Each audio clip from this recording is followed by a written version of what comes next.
Palabra Fiel presenta Un despertar en la palabra con Leonel Obispo.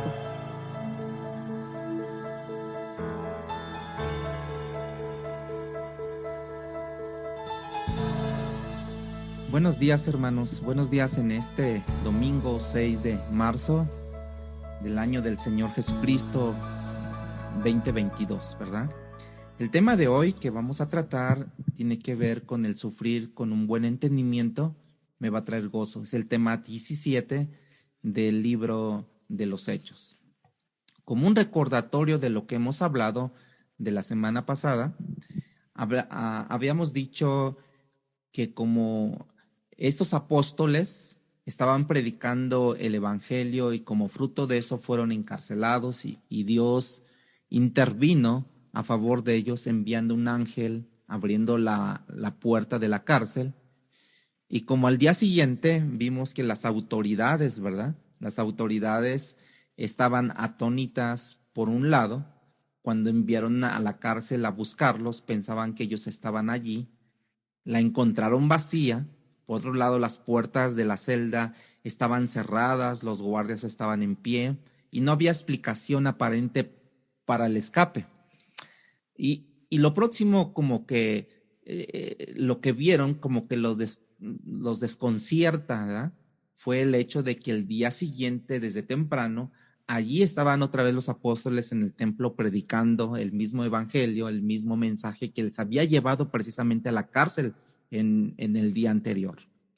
Como vimos al inicio de esa serie de discípulos, estos discípulos abandonaron al Señor en un momento dado, ¿sí? Cuando fue la crucifixión, completamente estos discípulos fueron intimidados. Ahora ya en ese tiempo parecían no intimidables si hubiese esa palabra, ¿sí? Ahora estas autoridades les hicieron saber que a pesar que ellos recibieron órdenes de no hablar en el nombre de Cristo, ahora ellos hacen todo lo opuesto hasta el punto de haber llenado, como dicen ellos, a Jerusalén con todas sus doctrinas, sus enseñanzas. Y Pedro entonces, al escuchar esto, responde por parte del grupo, de todo el grupo de los creyentes ya, en el capítulo 5, 29 al 32, dice que respondiendo Pedro y los apóstoles dijeron, ¿es necesario obedecer a Dios antes que a los hombres? El Dios de nuestros padres levantó a Jesús, a quien vosotros matasteis, colgándole en un madero. A este Dios ha exaltado con su diestra por príncipe y salvador, para dar a Israel arrepentimiento y perdón de pecados. Y nosotros somos testigos suyos de estas cosas, y también el Espíritu Santo, el cual ha dado a Dios a los que le obedecen. Todo esto lo cubrimos la semana pasada. Pedro en muy pocas palabras les presentó el evangelio, les habló de la cruz de Cristo, les habló de la resurrección de Cristo, les habló de cómo ellos habían sido responsables de dicha crucifixión. Entonces ahora lo que vamos a leer, encontramos la reacción tanto del Sanedrín como de las autoridades judías ante la presentación del evangelio que Pedro les ayuda a entender, o realmente ellos fueron culpables, y que al mismo tiempo podamos ver la reacción de los apóstoles, ¿verdad? Cuando ellos les hablan sobre el Sanedrín y los intima, ¿no? Les empieza a poner muchas condiciones. Y esto quiero que veamos y que me acompañen en el capítulo 5 del libro de los Hechos, en el versículo 33 al versículo 42. Al leer el texto, hermanos, nos vamos a dar cuenta de con atención cómo es que van trascendiendo las cosas en el versículo 33 al 42. Ellos, o sea, el Sanedrín y todos los representantes judíos, oyendo esto, lo que les decía Pedro, se enfurecían y querían matarlos. Ya comenzaron mal. Entonces, levantándose el concilio, un fariseo llamado Gamaliel, doctor de la ley, venerado de todo el pueblo, mandó que sacasen fuera por un momento a los apóstoles y luego dijo: varones israelitas, mirad por vosotros lo que vas a hacer respecto a estos hombres, porque antes de estos días se levantó Teudas diciendo que era alguien. A este se unió un número como de 400 hombres, pero él fue muerto y todos los que le obedecían fueron dispersados y reducidos a nada. Después de se levantó Judas el Galileo en los días del censo y llevó en pos de sí a muchos del pueblo. Pereció también él, y todos los que le obedecían fueron dispersados. Y ahora os digo: apartaos de estos hombres y dejadlos, porque si este consejo o esta obra es de los hombres, se desvanecerá, mas si es de Dios, no lo podréis destruir. No seáis tal vez hallados luchando contra Dios. Y convinieron con él, y llamándole a los apóstoles después de azotarles, les intimaron que no hablasen en el nombre de Jesús, y los pusieron en libertad. Y ellos salieron de la presencia del concilio gozosos de haber sido tenidos por dignos de padecer afrenta por causa del nombre. Y todos los días, en el templo y por las casas, no cesaban de enseñar y predicar a Jesucristo. Al leer este texto, no sé qué cosa te llamó la atención. Yo creo que hay 4 observaciones que pudiéramos hacer, y creo que son muy puntuales esas reflexiones que vamos a dar en este día. La primera que vamos a ver, la primera reflexión, es la ira del Sanedrín. La segunda reflexión es el consejo de Gamaliel.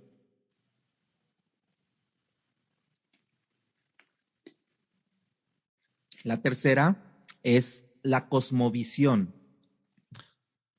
Cómo los apóstoles habían visto la manera de ver, interpretar las cosas adquiridas, como en este caso el sufrimiento, porque versículo 41 dice que ellos salieron de la presencia del concilio, ¿cómo dice? Gozosos. Previamente habían sido, ¿qué? Azotados, lacerados, ¿no? Y el cuarto punto que vamos a ver es su desobediencia, o sea, de los apóstoles a las autoridades a la hora de predicar y enseñar la palabra de Dios. Ya entonces ya tenemos estos 4 puntos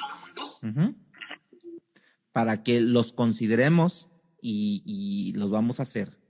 Yo creo que estas 4 observaciones o 4 reflexiones que vamos a ver, las que más me llama la atención es la nueva cosmovisión que ellos tienen del sufrimiento con relación a la causa de Cristo. Y por eso el título del mensaje de esta mañana es: sufrir con buen entendimiento que me trae gozo. ¿Por qué? Porque tienes una cosmovisión diferente de las cosas. Yo creo que para nadie es un secreto que nosotros estamos viviendo días difíciles, ¿no? Creo que al mismo tiempo que algunos están más apercibidos que otros de las dificultades en medio de los cuales nos encontramos hoy por hoy, ¿no? No hay duda que al leer las noticias y escuchar noticias, en otro caso, nos ayuda a tener una cierta idea de la situación a nuestro alrededor, ¿no? Y digo esto porque alrededor de los años, y aún en la palabra del Señor, ha sido notado que mucha gente en nuestro medio no se percata bien, aún leyendo las noticias, de la manera como la inmoralidad ha ido subiendo y de la descomposición social que ha estado sufriendo constantemente este mundo. Hay como una tendencia en el ser humano a no percatarse, ¿no? Como decía en la mañana, en la reunión de la mañana, que muchas veces nuestra mente acepta cosas por las condiciones, cómo va a ir desarrollándose, porque va cambiando, va evolucionando esta forma de pensar, esta forma de hablar, y no prestamos atención a las adversidades hasta que llegan a nosotros, ¿no? Nunca pensamos que las cosas están tan mal como dicen o como parecen, hasta que a nosotros nos toca vivir la tragedia que ya otros han vivido y que nos mencionaron previamente. Notemos esta paradoja. Por un lado, la palabra de Dios nos informa, ¿sí? Pablo escribe a Timoteo en su segunda carta, capítulo 3, versículo 13, mas los malos hombres, los engañadores, irán de mal en peor, engañando y siendo engañados. Esa es una realidad. Los tiempos irán de mal en peor de una forma que inconscientemente ya nos vemos involucrados en esas acciones. Esa es una información que yo tengo. Y por otro lado, a pesar de que está en periodo, se está complicando las condiciones, ¿no? A pesar de que la sociedad va de mal en peor, Cristo nos informa que a la hora de su venida, las cosas ocurrirán de tal forma que la sociedad estará como completamente desconectada del mal, en medio del cual está viviendo. Escucha las palabras de Lucas, en el libro de Lucas, capítulo 17, versículo 26 al 27. Nos informa Jesucristo cómo estará la condición cuando Él venga. Lucas 17, del 26 al 28. Y sin embargo, muchas veces nosotros no nos percatamos de esas condiciones. Dice la Biblia, como fue en los días de Noé, así también serán los días del Hijo del Hombre. ¿Quién era el Hijo del Hombre? En el tiempo de Jesús. Dice que comían, bebían. O sea, cuando venga Jesucristo, dice, comían, bebían, se casaban, se daban en casamiento, hasta el día que entró Noé en el arca y vino el diluvio, los destruyó a todos. Asimismo, como sucedió en los días de Lot, comían, bebían, compraban, vendían, plantaban, edificaban, ¿sí?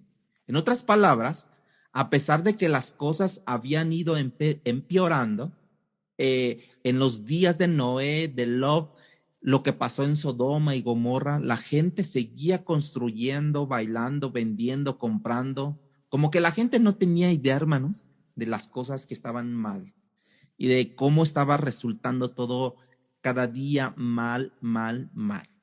La razón que menciono todo esto a manera de introducción es porque a la luz de la palabra, a la luz de lo que hemos leído el día de hoy como base, quisiera que reflexionemos acerca del tema que sufrir con buen entendimiento me va a traer gozo.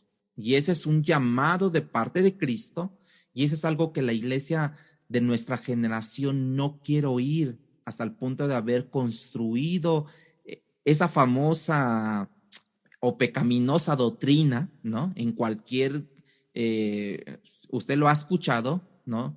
Que no recibo las cosas negativas, no las recibo, ¿no?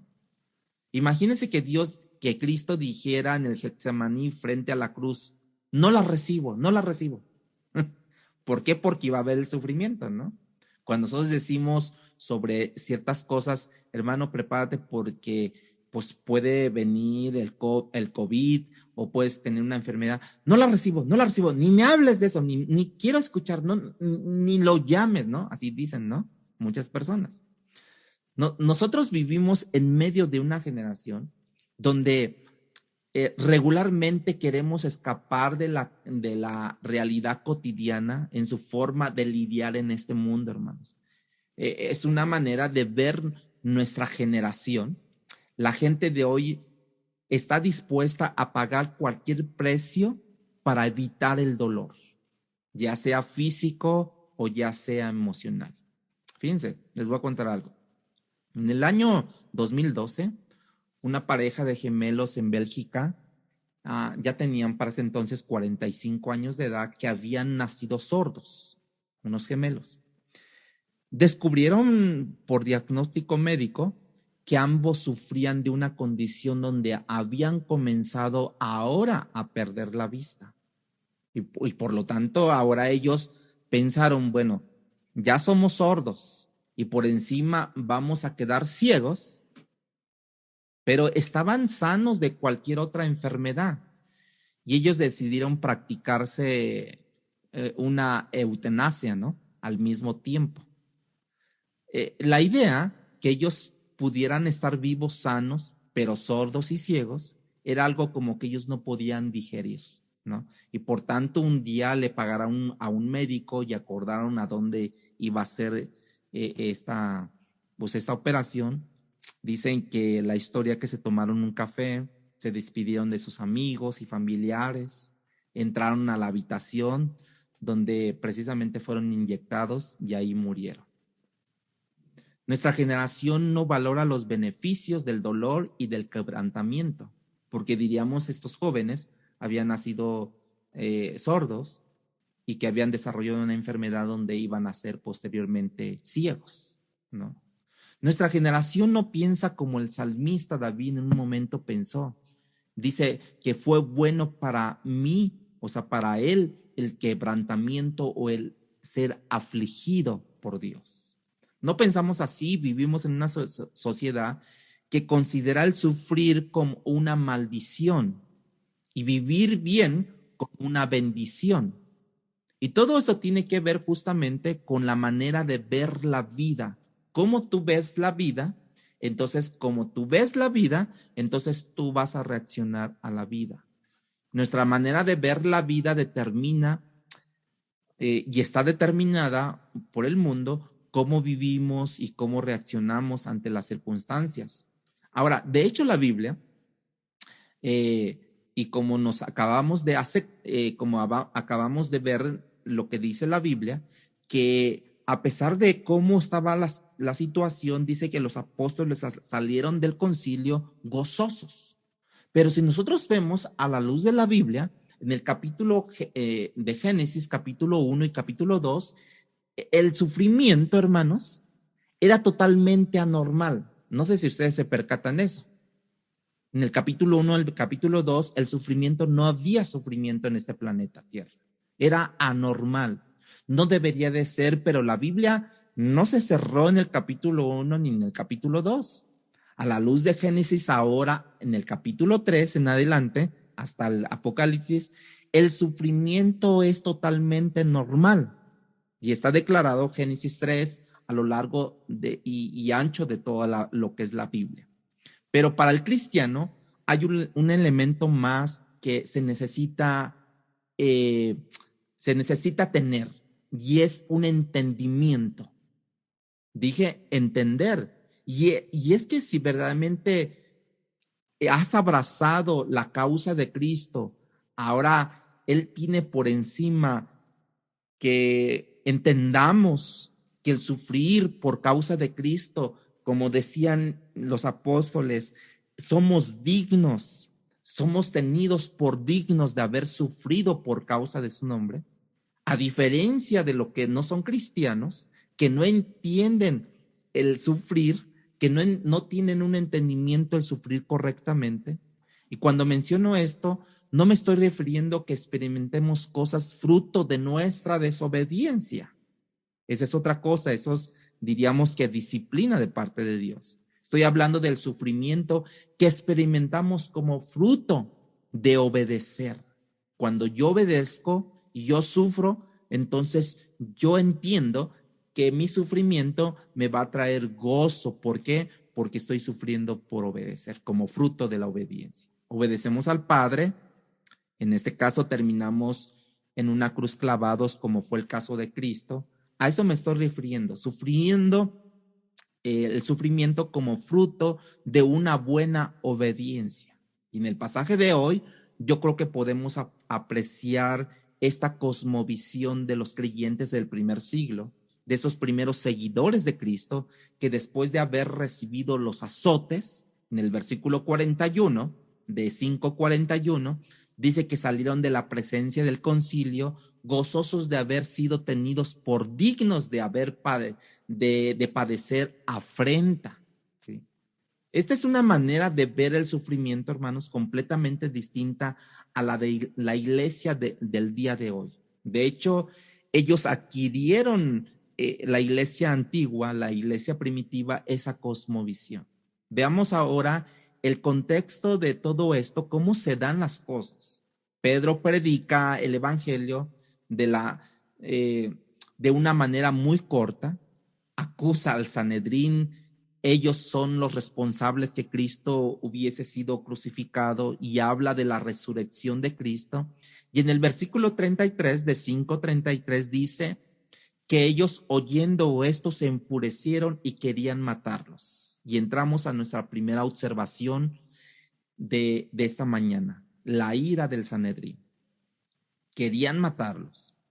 El hecho de que el Sanedrín era el culpable de la muerte de Cristo, ellos sabían eso, hermanos. Ellos lo habían llevado a la cruz, ellos lo habían juzgado, ellos lo condenaron de blasfemia, y luego ellos lo llevaron ante la corte romana buscando el permiso para crucificarlo. Ellos sabían perfectamente esto.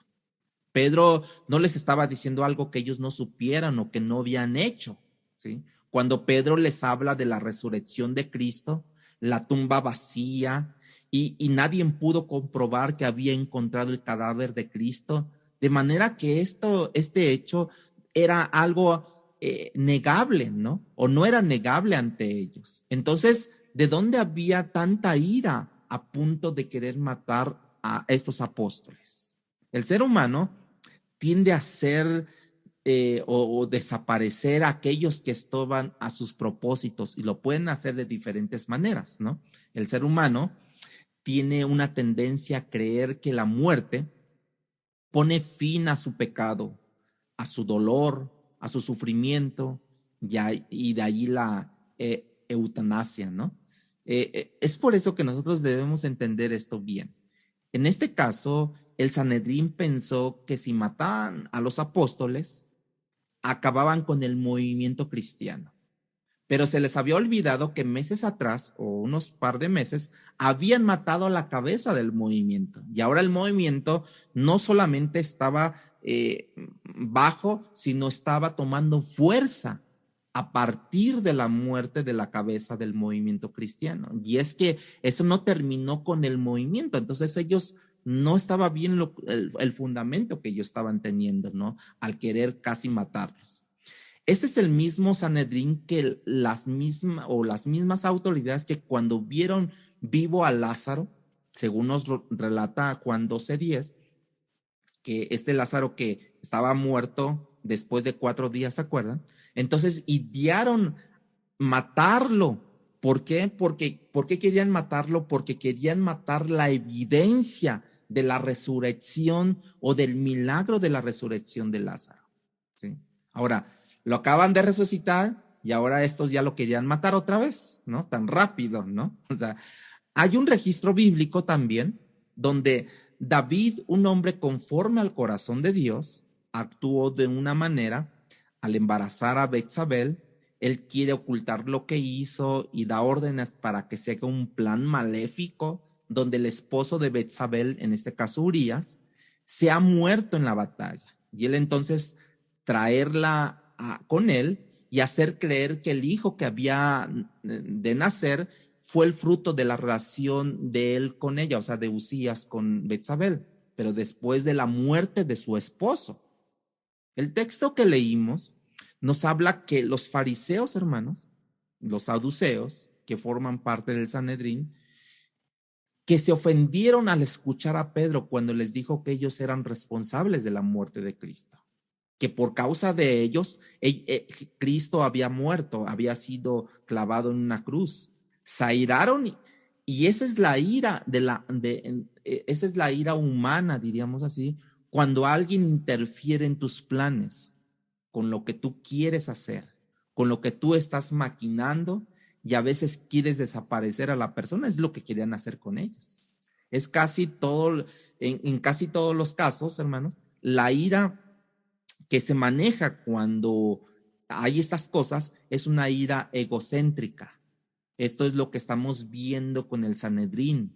Pero yo creo que nada levanta la ira de un hombre más alto que el sentimiento anticristiano, ¿sí? El sentimiento que causa por parte de esas personas. Ustedes han escuchado que hasta matan por quedarse con la herencia, matan por quedarse con ciertas cosas, matan porque no hay, según la gente, equilibrio en lo que están haciendo. El Sanedrín estuvo airado contra los cristianos del primer momento, hermanos. Estuvieron en contra de Juan el Bautista, ¿no? Lo decapitaron en contra de Cristo y lo crucificaron, en contra de Lázaro y querían matarlo, en contra de Esteban y lo apedrearon hasta matarlo, en contra de Jacobo y lo decapitaron, en contra de los apóstoles y ahora están a punto de lincharlos a ellos. El problema era que mientras más gente quitaban de en medio, aparentemente, ¿sí?, ellos iban a sentirse bien, pero ¿qué creen? Que entre más gente quitaban de en medio, más gente aparecía en medio, ¿sí? La ira del hombre es incapaz de debilitar el poder de la palabra de Dios en este caso.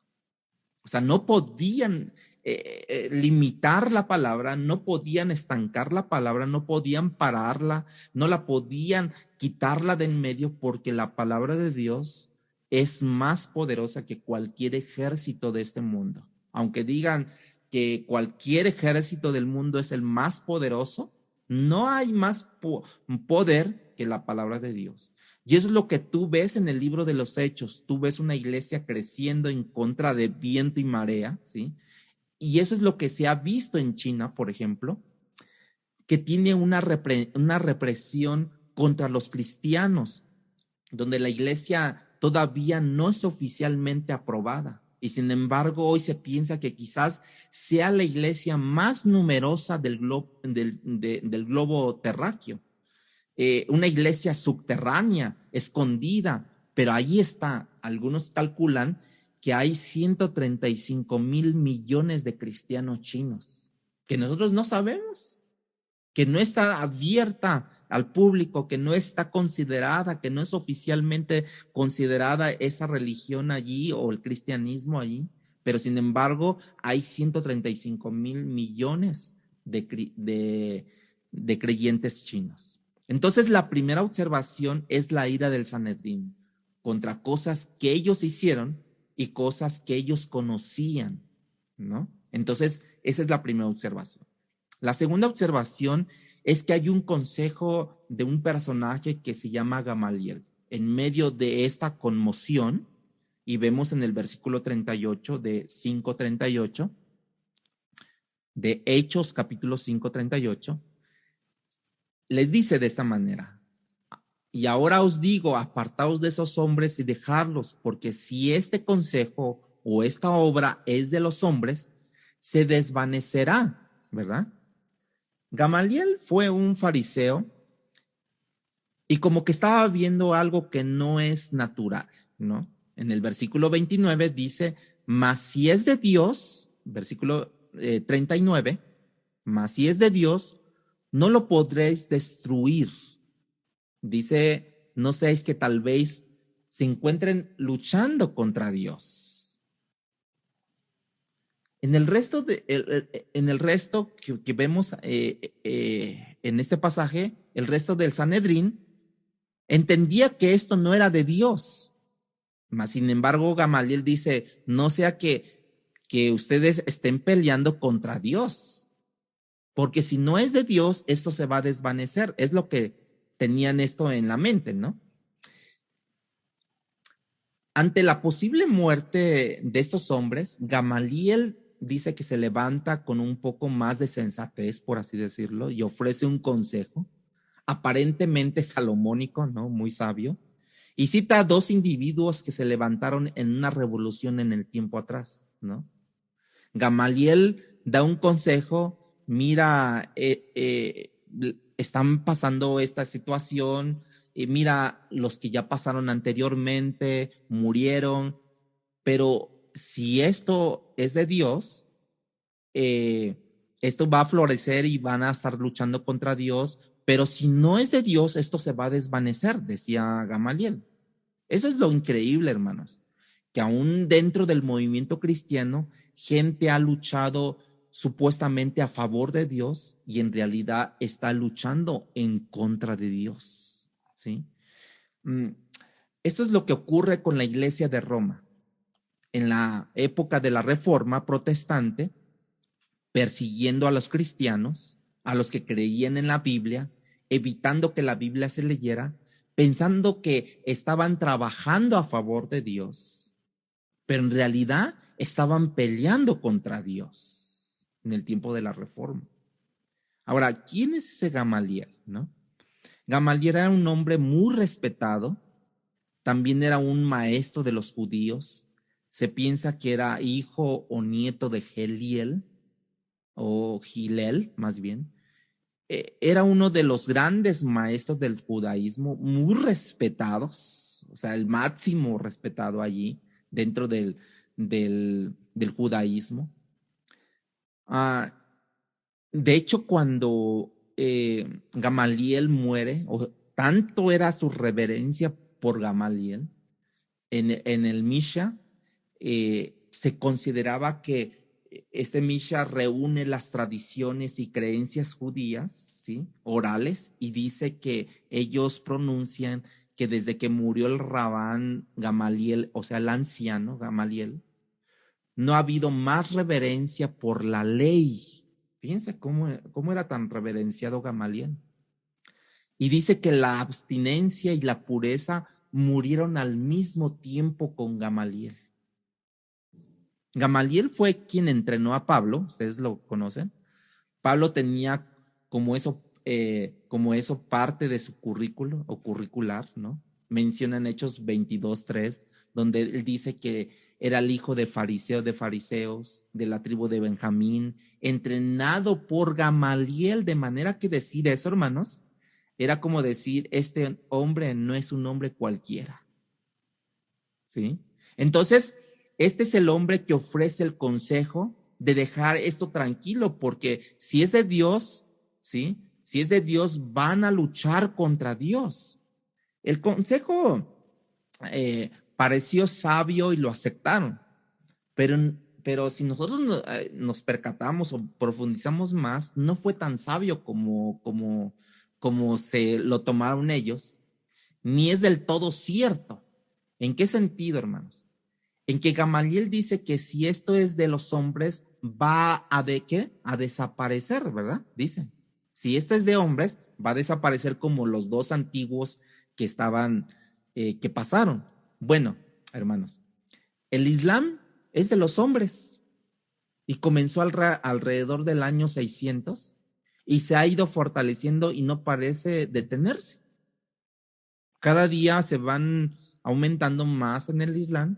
Y por otro lado, cosas que parecen ser de Dios, parecen ser detenidas. O sea, parecen ser de Dios y parecen ser detenidas. Como, ¿qué pasó? Juan Calvino mandó 14 misioneros en el año 1556 a Brasil y pronto tuvieron que regresar estos misioneros. La misión se cerró y no llegó la reforma protestante a América Latina, nomás fue en Europa todo eso. Y no vino a América Latina la reforma. ¿Por qué? Porque tuvieron gran oposición. Fue detenida. Por eso les digo que al parecer, cuando son cosas de Dios, parecen ser detenidas, ¿sí?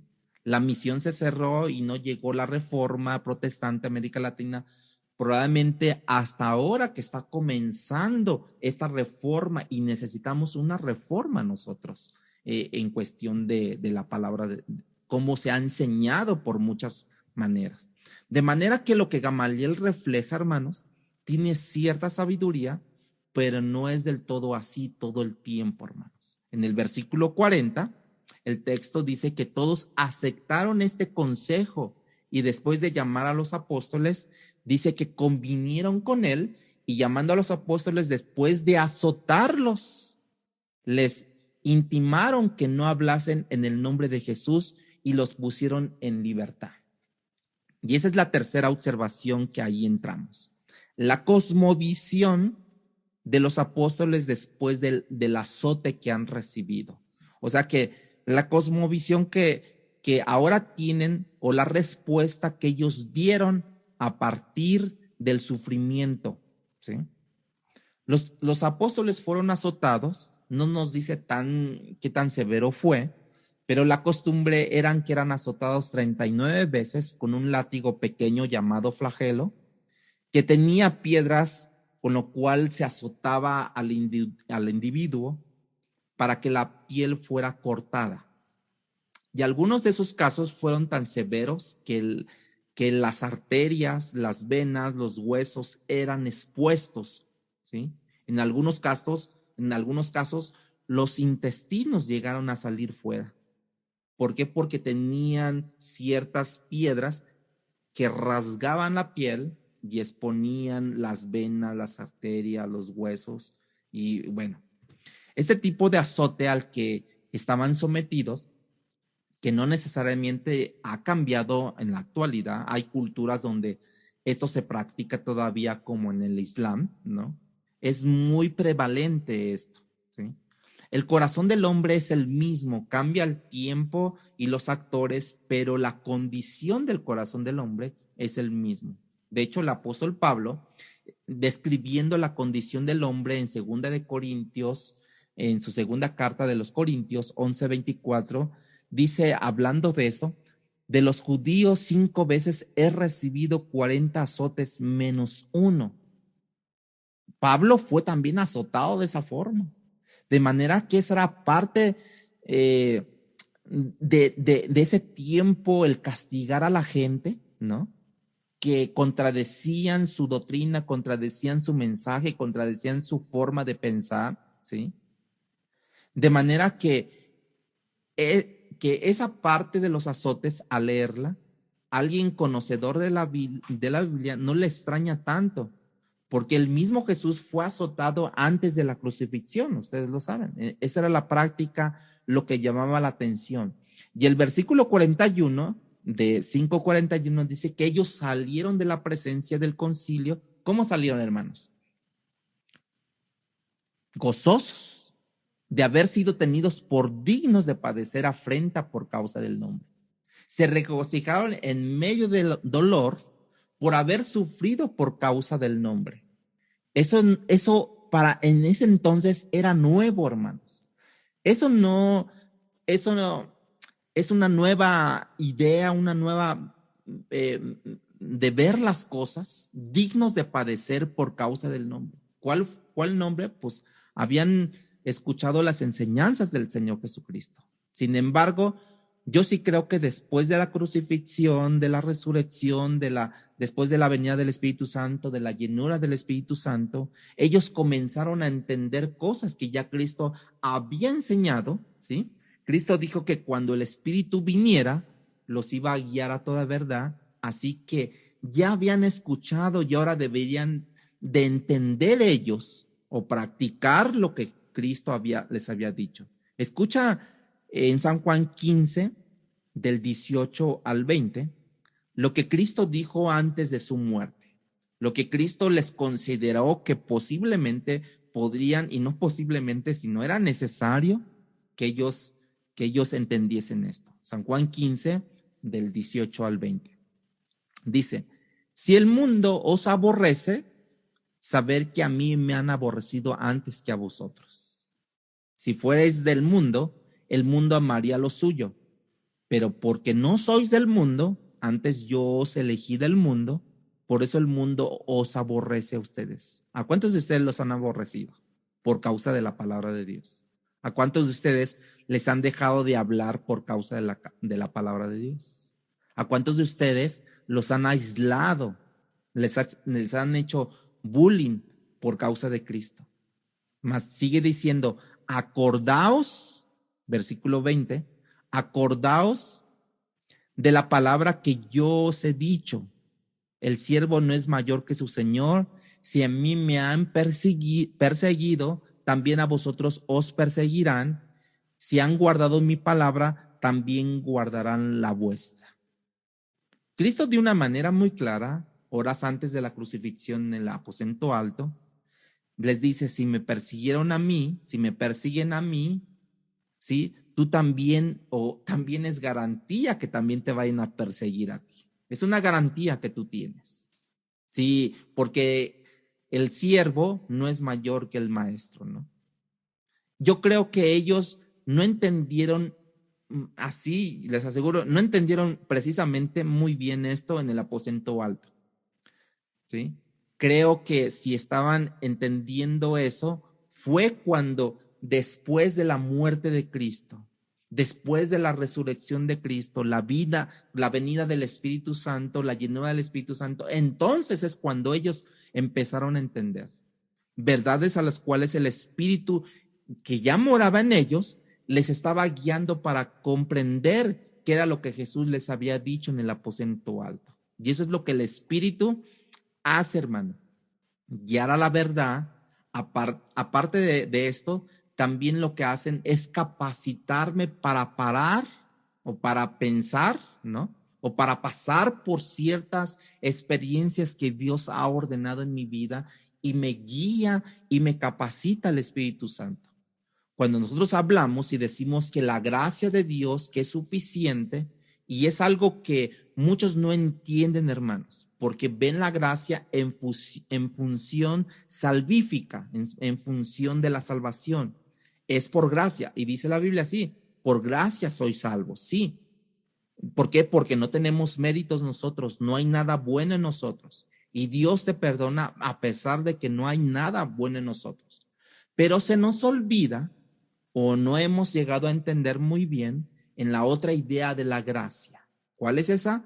La gracia de Dios es la habilidad que Dios tiene para capacitarnos, para que podamos atravesar cualquier experiencia en la vida que Él te dé. Dios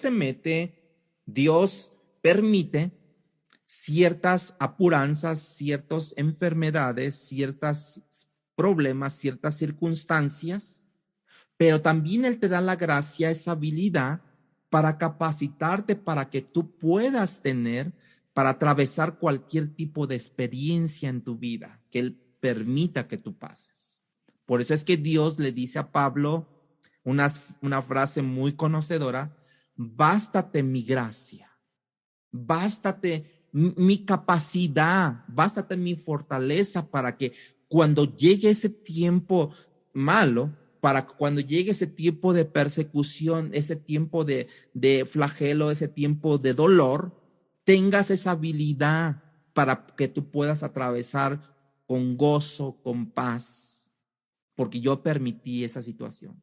Jesús nunca nos ha engañado, y la palabra de Dios nunca ha sido engañadora a nuestra vida. Ha sido tan clara, tan honesta, tan transparente, de dejarnos ver las peores circunstancias.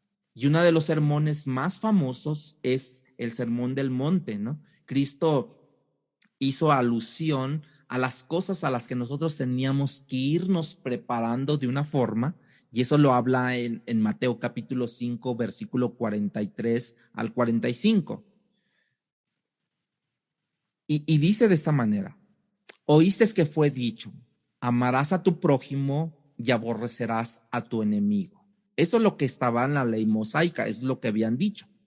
Pero yo os digo, amar a vuestros enemigos, bendecir a los que os maldicen, hacer bien a los que nos aborrecen, y orar por los que os ultrajan y os persiguen, para que seáis hijos de vuestro Padre que está en los cielos, que hace salir su sol sobre malos y buenos, y que hace llover sobre justos e injustos. Él nos llama, hermanos, a amar al enemigo, a orar por los que nos persiguen. Y luego dice, esa es la manera como tú vas a demostrar, hermanos, que tú eres hijo de Dios. Cuando no haces esto, te comportas como el pagano.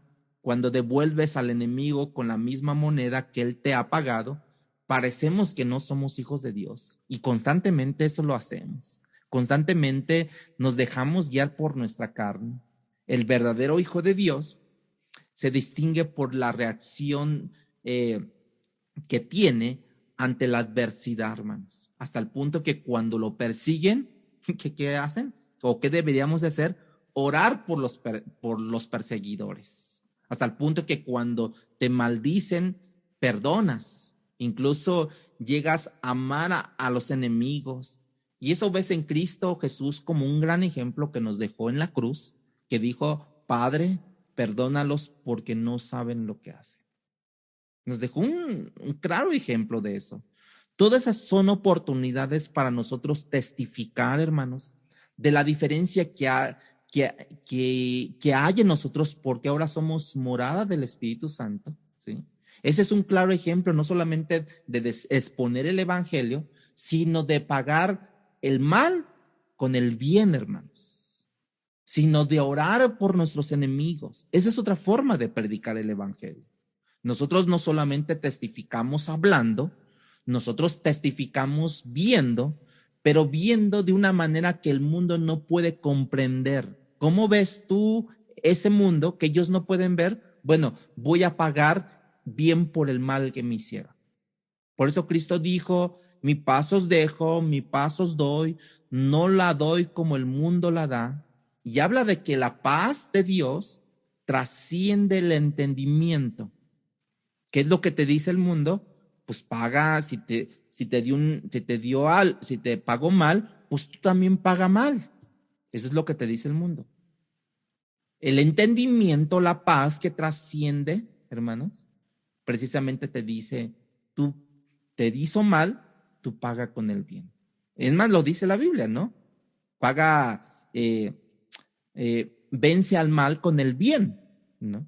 Claro que el mundo te ve en medio de la tribulación, te ve en ciertas circunstancias difíciles y te ve en paz. Y no entienden porque no pueden mentalmente entender esto como un medio como en medio cuando tú estás en un mar turbulento, tú no puedes ver nada porque está todo turbio, pero cuando tú tienes la paz de Dios, ves todo con claridad, ves todo clarificado el escenario para que tú puedas caminar. De hecho, lo que convirtió a John Wesley es justamente eso. John Wesley ya era un predicador, pero no se había convertido. Pues no, como que no está muy claro esto, ¿verdad? ¿Lo crees?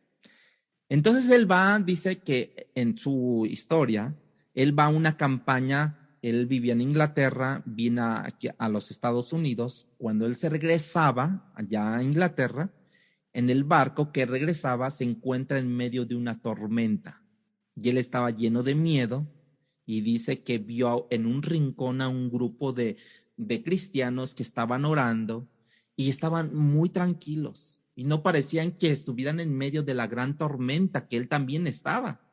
Mientras él se estaba muriendo de miedo, estos cristianos estaban llenos de paz. Y fue esa reacción lo que le llevó a descubrir el verdadero evangelio, que era lo que que era lo que esta gente tenía, que él no tenía, que era la paz de Dios. Ahora vemos que el apóstol Pablo menciona en Filipenses capítulo 1, 29, dice que porque a vosotros se nos ha concedido a causa de Cristo no solamente creer en él. Fíjense, no solamente es creer en él se nos ha concedido, ¿no? Sino también que padezcamos por él. ¿Está claro, hermanos, esto? ¿Vamos bien? La palabra concedido, que dice aquí Filipenses 1:29, la palabra concedido implica que se te ha dado un regalo.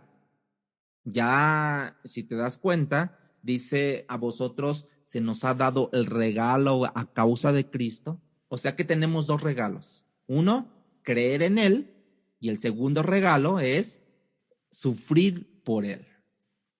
¿A poco no cambia la cosmovisión, hermanos, de todo esto? ¿A poco no rebasa nuestro entendimiento?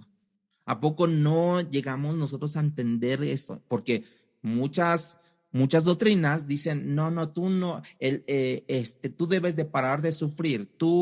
Si tú estás sufriendo es porque estás en pecado. Si tú estás sufriendo es porque no tienes la misericordia de Dios, no tienes la compasión de Dios, no tienes la gracia de Dios en tu vida. A lo mejor ni eres ni cristiano, ni eres hijo de Dios, ¿no? Pablo nos dice aquí que tenemos dos regalos. Uno es que tenemos el regalo de creer en él y el segundo es sufrir por él. Así que el orden es creer en él, hermanos, y sufrir por él. El mismo espíritu que produce nuestra salvación es el espíritu que te da precisamente la gracia para resistir en medio de la oposición. Primero tú crees y segundo tú sufres por Él. ¿Sí están dispuestos a sufrir por Cristo, hermanos? ¿Amén o no amén? Nosotros miramos la vida de los grandes mártires y como que hay algo glorioso en ellos. No sé cuántos de ustedes han leído biografías de mártires acerca de cómo murieron. Pues hay algo glorioso de la manera como murieron ellos. Pues es Dios precisamente que con su gracia sosteniendo al mártir en medio de las peores circunstancias, muriendo, siendo quemados en la hoguera. Cuando ellos eran quemados en la hoguera, dice que cantaban himnos, perdonando a quienes los habían quemado, ¿sí? Si hay algo que prueba nuestra fe genuina, hermanos, es cuando Dios nos deja caer bajo una gran presión en la cual mis creencias son probadas a prueba. A la mayoría de nosotros no nos ha tocado vivir de esa manera, hermanos, como en otros países, en otros lugares. Un ejemplo de eso es Juan el Bautista, el precursor del Mesías.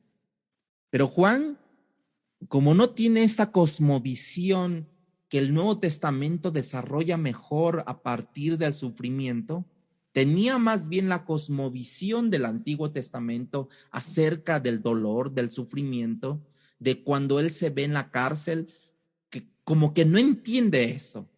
Él pudo haber pensado, yo introduje al Mesías, yo bauticé al Mesías y ahora estoy en la cárcel sufriendo por eso.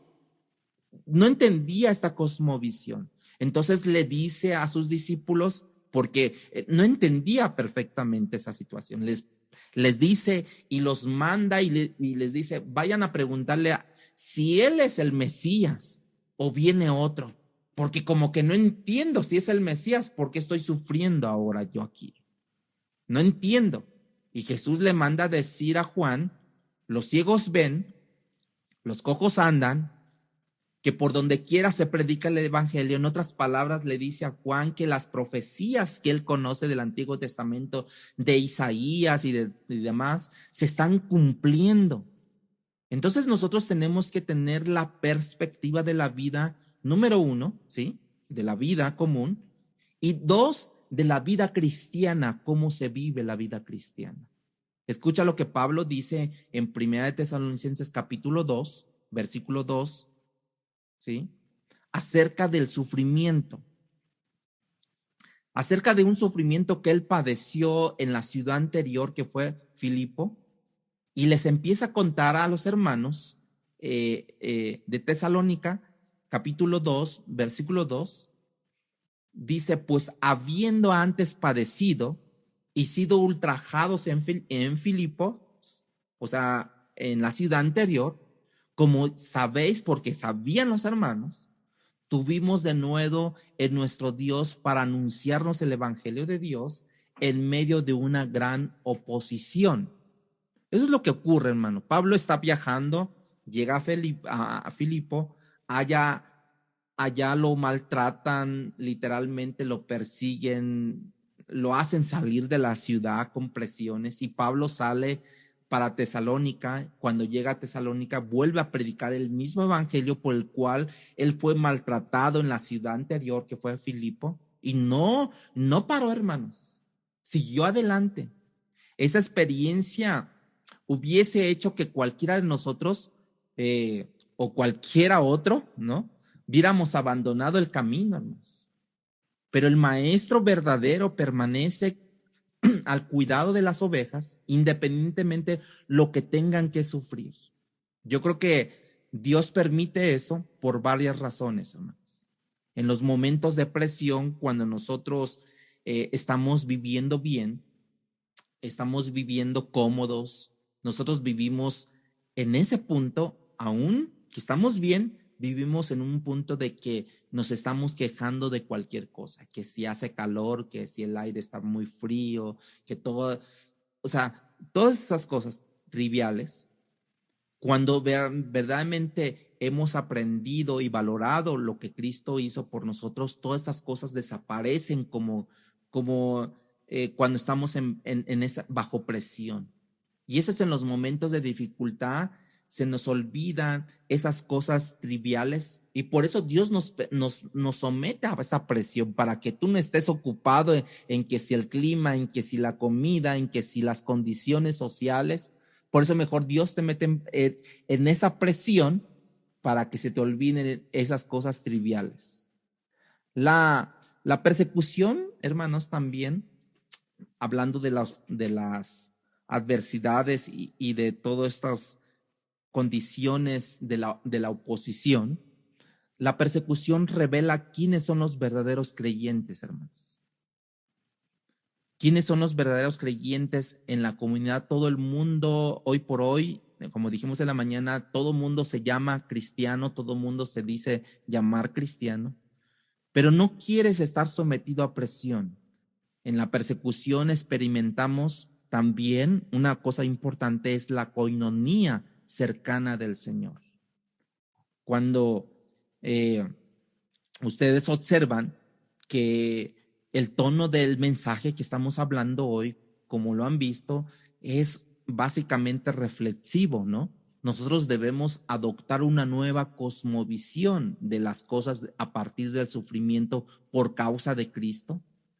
El apóstol Pablo, el apóstol Pedro describe a sus seguidores en su primera carta, capítulo 4, versículo 12, y les habla referente al sufrimiento, les habla referente a lo que ellos deben de tener y tener una cosmovisión diferente de las condiciones que les están rodeando. En primera de Pedro, capítulo 4, versículo 12, dice, amados, o sea, les habla de una manera humilde, les habla de una manera sensata, les habla de una manera donde los está viendo cómo están sufriendo, los está viendo cómo ellos están padeciendo y le dice amados. O sea, como alguien que ama a alguien por su dolor cuando lo ve sufrir y lo ama por eso. Pero también les da una enseñanza, les dice, no se sorprendan del fuego de prueba que os ha sobrevenido como si alguna cosa extraña os aconteciese. Amados, es verdad, ¿sí? Que están bajo prueba. Pero ¿por qué se extrañan? Dice el apóstol Pedro. Les llama a las dificultades fuego y definitivamente esas cosas, Pedro se muestra de una manera realista porque le llama fuego de prueba. ¿Por qué prueba? Porque prueba mi fe.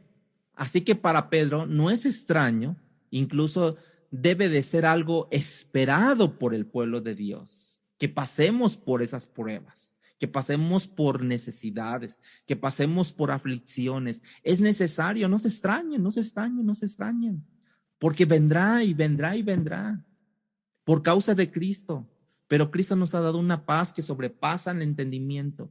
Eso Él quiere, hermanos. El apóstol Pedro quiere una cosmovisión. ¿Por qué? Porque de allí en adelante se requiere una nueva cosmovisión para los cristianos, para que vivan conforme Dios quiere que nosotros vivamos. Muchas veces cuando el cristiano está en medio de las dificultades, ¿sí? Dice, no entiendo. Y realmente lo que está tratando de decir es que no acepto. ¿Se acuerdan que por ahí una persona dijo, y no aceptamos un no por respuesta? ¿Se acuerdan que alguien dijo eso? O sea, no, cuando dicen no entiendo, es porque en realidad no estás queriendo aceptar esto. A veces decimos, no es justo. Pero lo que está detrás de ese comentario es que no me estoy portando mal para que me llegue esta injusticia a mí. Eso es lo que estamos tratando. Nadie se portó mejor que Jesucristo. ¿Y dónde termina, hermanos? En la cruz, clavado. Tenemos que olvidarnos de esa idea de que no es justo, de que no lo merezco, no lo acepto. Para comenzar, hermanos, para comenzar, este mundo es un mundo injusto, es un mundo lleno de maldad. Ni las riquezas que podamos tener son justas. alguien en el camino, en la ecuación de todo esto, ¿sí? Está haciendo algo, está pagando mal. Esta es la realidad de este mundo, lamentablemente, pero es así. Alguien dice, pero Dios no va a permitir que llegue a mi vida. Ese es un reflejo de que yo no estoy, de que yo no quiero en realidad que llegue a mi vida. No es que porque Dios lo va a permitir, ¿no? Que no llegue a mi vida, sino más bien yo no quiero que llegue a mi vida. Porque si Dios permitió que su hijo fuera a la cruz y un siervo no es mayor que su Señor, yo no sé qué pueda permitir Dios en mi vida, y si así lo determina, va a venir esa situación a mi vida.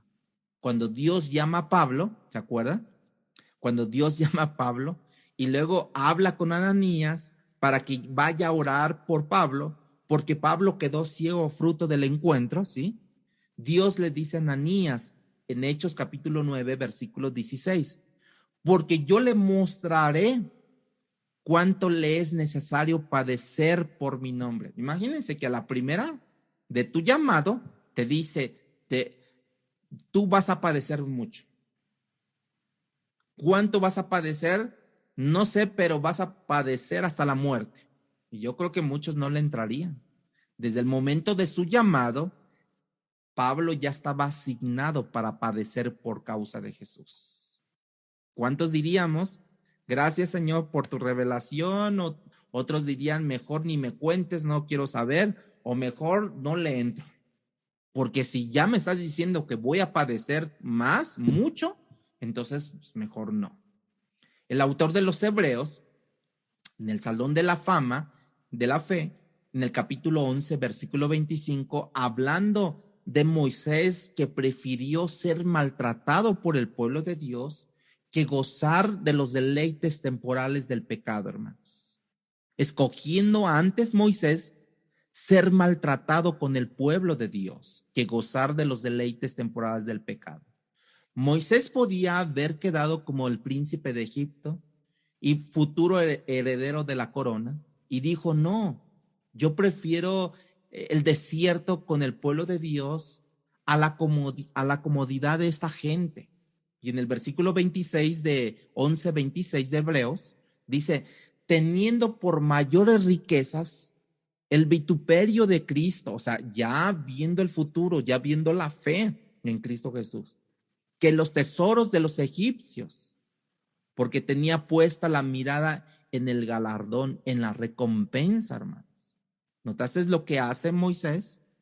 Que toma una decisión correcta, fue una orientación de su vida, y esa vez él prefirió sufrir antes que los tesoros, hermanos, porque tenía la mirada puesta en la recompensa que iba a recibir. O sea, mi orientación vertical, hermanos, mi orientación vertical de mi vida va a producir un estilo de vida horizontal, distinto al resto que estaba a su alrededor. ¿Cómo están las condiciones a nuestro alrededor? Si mi orientación vertical está correcto, mi vida horizontal también me va a llevar. ¿Que voy a sufrir? Sí, muchas veces voy a sufrir por causa de Cristo. Porque mismo Cristo lo dijo, le dijo a Pedro, vas a padecer por causa de mi nombre. Dijo Moisés, yo prefiero al desierto con el pueblo que la comodidad de esta gente. Y sufrió, sí, sufrieron. Cristo dijo, yo voy al mundo a dar mi vida por el pecado del mundo, y voy a ir hasta la cruz y ser clavado y muerto.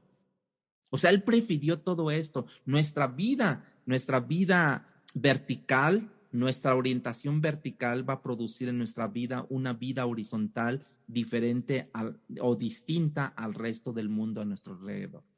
Y eso es lo que el cristiano todavía no acaba de adquirir, hermanos. Él tiene una salvación que viene de arriba, pero él sigue viviendo con una cosmovisión horizontal.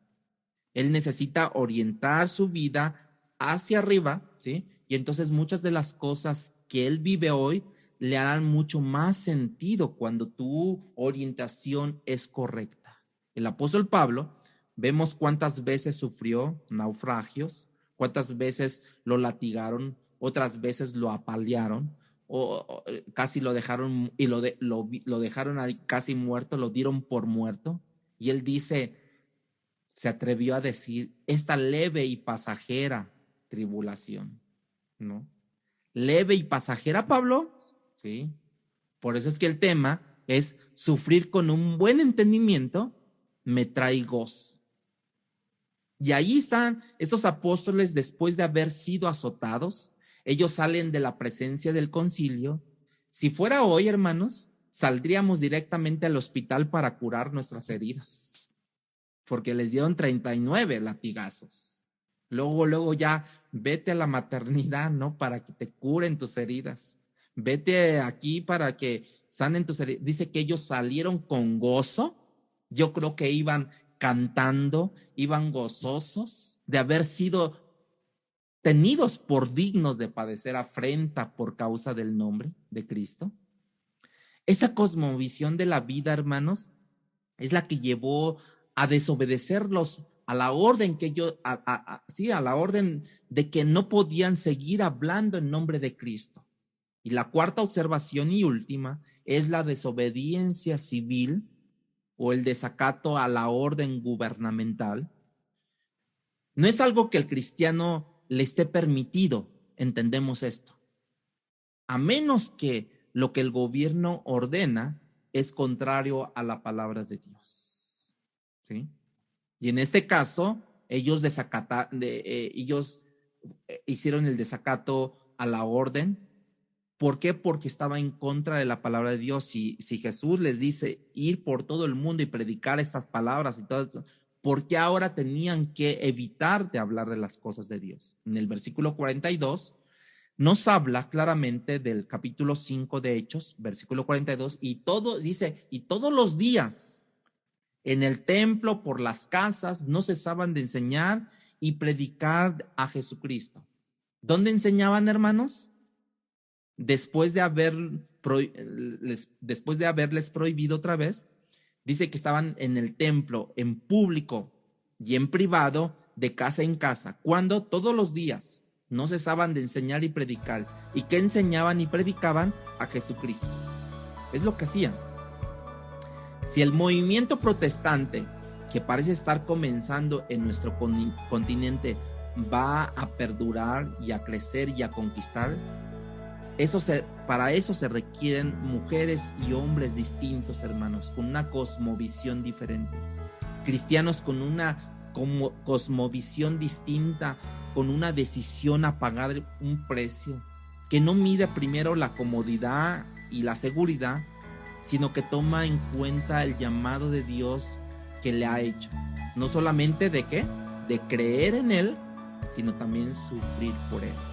Si nosotros logramos hacer eso, entonces grandes cosas están de camino para la iglesia evangélica de nuestra.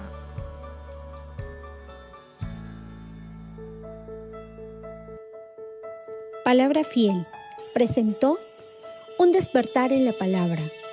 No olvides buscarnos en Facebook y YouTube como Iglesia Palabra Fiel CDMX y seguir las transmisiones por Zoom de cada domingo.